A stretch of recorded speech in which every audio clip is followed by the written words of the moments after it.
करवा चौथ, जिसका इंतजार सुहागिन महिलाएं साल भर करती हैं। आज यानी कि 1 नवंबर को वो दिन आ गया है। आज महिलाओं ने अपने पतियों की लंबी उम्र की कामना के लिए करवा चौथ का व्रत रखा है। इस व्रत में कई तरह की परंपराएं हैं जो सदियों से चली आ रही हैं। जैसे कि करवा चौथ पर महिलाओं का 16 श्रृंगार करना जरूरी होता है। ऐसी एक परंपरा है सरगी खाने की। विवाहित महिलाएं इस व्रत की शुरुआत सरगी खाने से करती हैं। सरगी खाने की परंपरा में घर के बड़े बुजुर्गों का आशीर्वाद शामिल होता है। करवा चौथ का व्रत पति पत्नी के अटूट रिश्ते की मिसाल है। यह व्रत पति की लंबी उम्र के लिए निर्जला रखा जाता है। रात में चांद को देखकर महिलाएं अपना व्रत खोलती हैं। यह व्रत बिना सरगी के अधूरा माना जाता है। जिस तरह रात में चांद का इंतजार रहता है, उसी तरह सरगी खाने के समय को जानने की भी चाहत रहती है। आइए जानते हैं कि करवा चौथ पर सरगी खाने का सही समय क्या है, यह परंपरा कैसे शुरू हुई और इसका महत्व क्या है।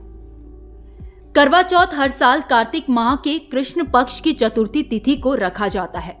चतुर्थी तिथि का आरंभ 31 अक्टूबर को रात 9:31 से हो रहा है और चतुर्थी तिथि का समापन 1 नवंबर को रात 9:20 पर होगा। सरगी खाने का समय 1 नवंबर को सुबह 4:49 से शुरू होकर 5:41 तक था। यह समय सरगी खाने के लिए सर्वोत्तम था। अब बात करते हैं करवा चौथ में सरगी खाने का क्या महत्व है। ऐसा कहा जाता है कि करवा चौथ के दिन सास अपनी बहुओं के लिए सरगी बनाती हैं और बहुएं इसे खाकर व्रत शुरू करती हैं। इसके साथ ही सास अपनी बहू को श्रृंगार का सामान भी भेंट करती हैं। दरअसल सरगी बहू के लिए सास का प्रेम और आशीर्वाद होता है।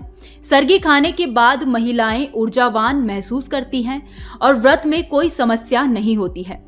बहुओं के लिए सास द्वारा तैयार किया गया भोजन ही सरगी कहलाता है। दरअसल सरगी को लेकर एक पौराणिक कथा है। बताया जाता है कि माता पार्वती ने करवा चौथ का व्रत किया था।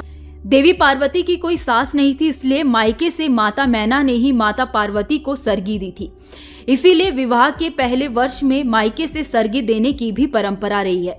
जबकि एक अन्य कथा के अनुसार जब द्रौपदी ने पांडवों के लिए करवा चौथ का व्रत रखा था, तब इनकी सास कुंती ने सरगी दी थी। इस तरह मायका और ससुराल से सरगी की परंपरा शुरू हुई थी।